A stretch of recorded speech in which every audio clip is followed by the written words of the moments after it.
Professeur Amadou Babana, c'est un professeur de microbiologie agricole de la faculté des sciences et techniques qui est né à Diré et qui a fait les études primaires, secondaires, primaires jusqu'au second cycle à Diré. Et ensuite j'ai fait le lycée à Tombouctou. Ensuite, j'ai fait l'école normale supérieure pour sortir en tant que professeur de biologie. Après, j'ai eu une bourse, la bourse d'excellence de la francophonie, pour faire le master en microbiologie agricole à l'université Laval. Donc, après le master, je suis revenu et j'ai été sélectionné encore par le programme d'excellence de la francophonie pour avoir été pratiquement l'un des meilleurs boursiers au cours de l'année précédente. Donc j'ai reçu la bourse encore pour une seconde fois pour aller faire le PhD, et j'ai fait le PhD toujours à l'université Laval.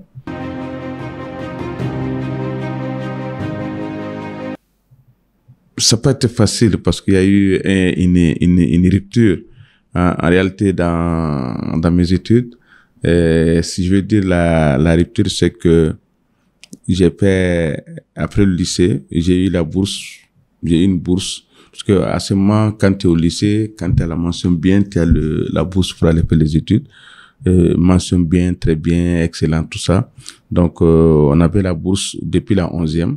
Il fallait juste avoir le bac pour continuer. On a eu le bac, on devrait partir, mais malheureusement, il y a eu un problème. J'ai eu un petit problème pour aller. C'est un problème juste technique parce que on devrait faire les analyses médicales et nos analyses sont venues en retard et on n'a pas pu aller. Donc c'est juste ça qui nous a bloqué, on n'est pas parti. Donc après ça, moi j'ai été dans une école supérieure et avec les suspensions, les trucs, assez de problèmes, moi j'ai quitté. En réalité, quand il y a eu la suspension en 80, il y a eu l'année blanche, et au cours de l'année blanche, ils avaient demandé, ils disent que tous ceux qui veulent aller faire l'école normale secondaire et sortir pour enseigner, ils peuvent le faire. C'est autorisé. Et moi, je suis parti comme ça. Quand j'ai fait le lycée, j'ai fait sciences biologiques au lycée. Et quand j'ai fini, j'étais à la faculté de médecine. La suspension m'a trouvé en faculté de médecine. Et là, j'ai quitté pour aller, quand ils ont fait cette offre-là, je suis parti. Parce que au lieu de rester perdre le temps, je suis parti, j'ai fait l'EN. Mais à l'EN, j'ai fait mathématiques parce qu'il n'y avait pas sciences naturelles là-dedans. L'offre qu'ils ont donnée, c'était pour les littéraires et maths, physique, chimie. Ceux qui étaient là, qui ont le bac. Il faut avoir le bac et il ne faut pas être quelqu'un qui soit renvoyé ou autre chose. Donc, moi, j'ai fait ça directement. J'ai fait la demande, ils ont accepté. Mais j'ai demandé à aller en mathématiques parce que c'était ça la seule offre. Donc, j'ai fait le même truc que les gens de mathématiques et j'ai fait le même examen avec eux et je suis admis. Et j'ai continué à enseigner les mathématiques pendant tout ce temps. Donc, il n'y a pas de problème. À ce moment, les biologistes, c'est des mathématiciens aussi. Donc, quand je suis venu faire le concours, je n'ai pas vu mon nom parmi les mathématiciens ou les chimistes, mais j'ai vu mon nom parmi les biologistes et j'étais obligé de faire le concours en biologie. Je suis marié, j'ai 4 enfants et il y a un de mes fils même qui fait le PhD en bioinformatique. Le premier postdoc, j'ai eu la bourse également du programme de la francophonie, l'AIF. C'est l'AIF qui m'a donné la première bourse, on dit ça bourse ou bien je sais pas, parce que j'étais là-bas pour faire le postdoc, mais j'étais considéré comme professeur. Donc, j'ai travaillé sur, tu dois aller faire la recherche, donc j'ai travaillé sur les phytotoxines, les mécanismes d'action des toxines et également les systèmes de défense contre ces toxines-là. J'ai fait un travail sur ça, qu'on a d'ailleurs beaucoup publié. Et ensuite, après ce postdoc, j'ai eu une autre bourse de l'AIF, mais AIF Amérique, comme professeur invité à l'université de Sherbrooke. L'université de Sherbrooke m'a invité pour venir travailler avec eux pendant une année. Donc ça a été payé par l'AIF Amérique. Donc j'ai fait une année encore là-bas pour faire ça.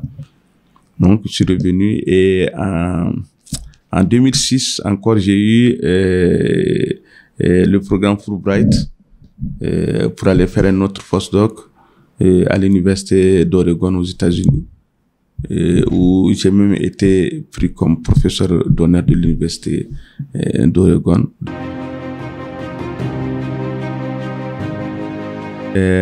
Bon, d'abord j'étais professeur, j'étais enseignant du second cycle en mathématiques, et ensuite j'ai été conseiller pédagogique à l'inspection, conseiller pédagogique de mathématiques. Ensuite, après l'ENSUP, j'étais professeur de biologie au lycée de Tombouctou, lycée franco-arabe de Tombouctou. Ensuite, au lycée Badalaïsi. Et j'ai fait une année. Et après l'année, j'ai eu la bourse de la francophonie. À mon retour, je suis venu coïncider avec l'ouverture de l'université en 96. Et depuis, je suis là en tant que professeur chercheur. Bon, et puis directeur responsable de ce laboratoire.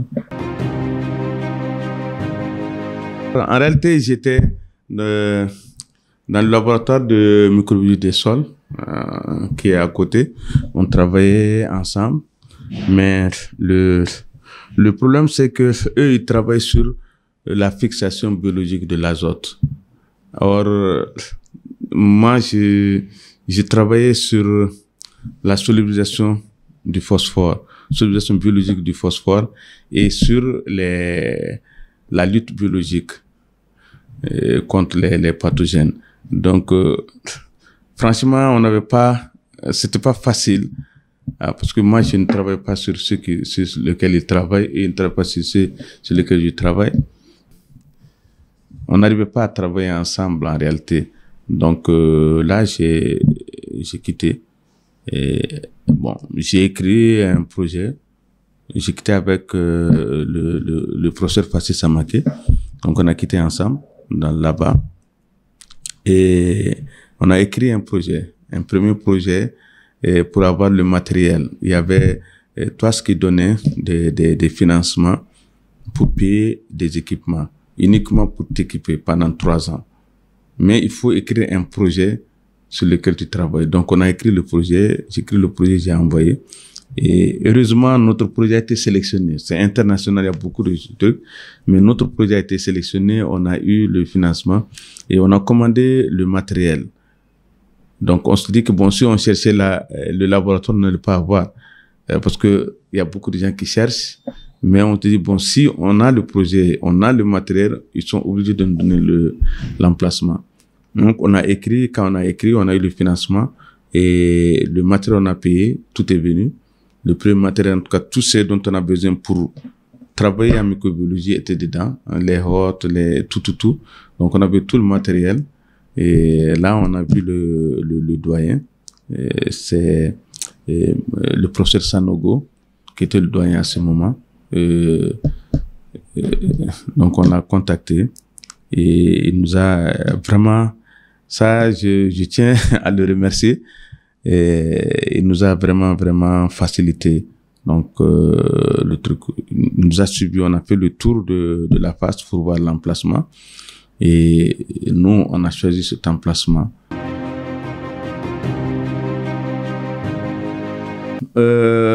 Réalisation, le premier, c'est que nous sommes des enseignants. Ça, c'est ça qu'on ne doit pas oublier. On fait la recherche, mais on est des enseignants. Donc, pour nous, la première réalisation, c'est former les gens. Et je pense qu'on a formé beaucoup d'étudiants de master et de thèse qui travaillent un peu partout actuellement. Si tu vas dans la majeure partie des laboratoires d'analyse biologique, tu vas trouver nos étudiants. Et ils sont vraiment appréciés, ils font du bon travail. Et dans le cadre de la recherche, également, ce qu'on a formé, ils font beaucoup de choses. Mais nous, on a quand même travaillé beaucoup sur la recherche, surtout la recherche agronomique. Et là, on a pu mettre au point beaucoup de biofertilisants et de biopesticides, ce qui a fait que on a été reconnu dans ce domaine de recherche, et la FAO nous a engagés comme consultants pour aider les chercheurs de Madagascar, pour les former dans ce cadre, et puis les aider à produire un biopesticide contre la chenille légionnaire. Et j'étais plusieurs fois dans ce cadre pour travailler avec eux, les aider. D'abord, la première fois, j'étais pour les former. La seconde fois, j'étais pour les aider à faire les isolements et à produire les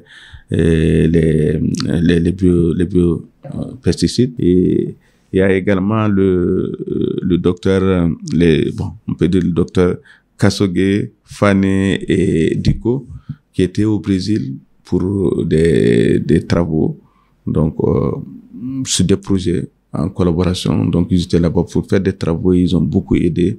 Ils ont beaucoup aidé à régler certains de leurs projets. Bon, c'est ce qu'ils aussi nous ont aidé en nous apprenant beaucoup d'autres techniques. Donc c'est pour dire que soit la recherche, que soit le truc, on a fait beaucoup. Donc on a travaillé aussi sur les aflatoxines, les mycotoxines. On a beaucoup travaillé sur les mycotoxines.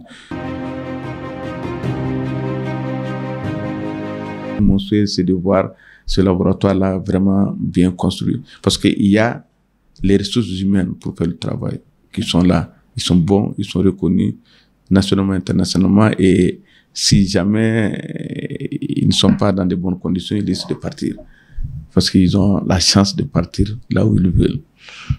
Donc ça, c'est le souhait, c'est de voir vraiment le laboratoire, en tout cas, reconstruit, parce qu'en tant que tel, ce n'est pas possible. On a eu un financement de la Banque mondiale pour accréditer le laboratoire, et quand ils ont envoyé des vérificateurs pour voir si ça peut être accrédité, et effectivement, ils nous ont donné un bon résultat, mais ils disent que ça ne peut pas être accrédité dans ce laboratoire-là.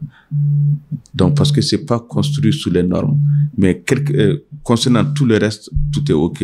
Et l'autre souhait, c'est que je souhaite que que le STTB, le rectoire de l'STTB voit les étudiants qui sont formés ici, parce qu'on les forme en les spécialisant. Et on veut qu'ils restent.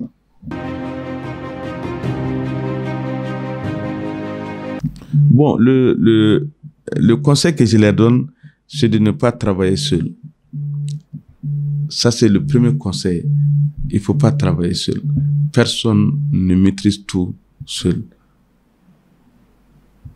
Et la chance vient en travaillant avec les autres. Il faut pas penser que quand tu travailles, tu es bon, tu travailles seul, tu vas... Non, non, non. Il faut collaborer. Nous, si le labo avance, si le labo a fait beaucoup de choses, c'est parce qu'on collabore. On a beaucoup de collaborateurs, que ce soit à l'intérieur, que ce soit à l'extérieur. Le second conseil que je leur donne, c'est que il ne faut pas qu'ils fassent la recherche pour être riche. S'ils veulent être riches, ils n'ont qu'à laisser tomber. Parce que bon, ils peuvent être riches, c'est vrai. Mais en tout cas, il ne faut pas que ce soit le premier objectif. Si c'est le premier objectif, ça veut dire qu'ils doivent laisser. C'est que tu aimes travailler, tu fais ça, c'est bon. Ça, Maintenant, quand tu fais ça, il faut te former aussi pour le faire. Parce que il ne faut pas dire je vais être chercheur, je vais faire la recherche. Non, non, non, non, non. J'ai la thèse, j'ai le truc. Tu peux avoir la thèse, tu peux être beaucoup intelligent, très fort dans ton domaine, mais tu peux ne pas être un chercheur si tu n'es pas formé pour être un chercheur. Il faut te former là-dedans. Il y a des techniques, il y a des façons de faire. Si tu ne maîtrises pas ces façons, Tu vas beau faire, tu ne seras pas un bon chercheur. Tu vas travailler, mais tu ne seras pas un bon chercheur. C'est que il faut accepter les critiques quand tu es chercheur. Il faut accepter les critiques. On va toujours te critiquer. Souvent même, tu penses que tu ne connais rien. Mais c'est pas grave. Tu vas voir dans ces critiques-là, tu vas t'asseoir, tu vas voir, est-ce qu'il y a quelque chose de vrai, est-ce qu'il y a quelque chose de faux? Et sincèrement, tu vas voir ce qui est faux, ce qui est vrai. Ce qui est vrai, tu vas essayer de corriger ça. Ce qui est faux, tu laisses tomber. C'est tout. Et puis tu vas avancer. Parce que tu vas apprendre de ce qui est vrai.